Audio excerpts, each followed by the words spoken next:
ఇక తిరుమల శ్రీవారిని పాండిచ్చేరి ఎంపీ షెల్వా గణపతి దర్శించుకుని మొక్కులు చెల్లించుకున్నారు. నైవేద్య విరామ సమయంలో స్వామివారి ప్రత్యేక దర్శనం చేసుకున్న ఆయనకు ఆలయ అధికారులు ఘనస్వాగతం పలికారు. అనంతరం రంగనాయక మండపంలో వేద పండితులు ఆశీర్వచనం పలకగా ఆలయ అధికారులు స్వామివారి తీర్థప్రసాదాలు అందజేశారు.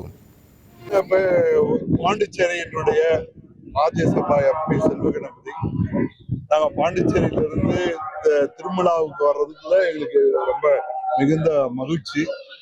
நாங்க எப்படி ஒவ்வொரு வருடத்துல ஒரு 3 தடவை 4 தடவை திருமலாவுக்கு வருகின்ற பழக்கம் உண்டு.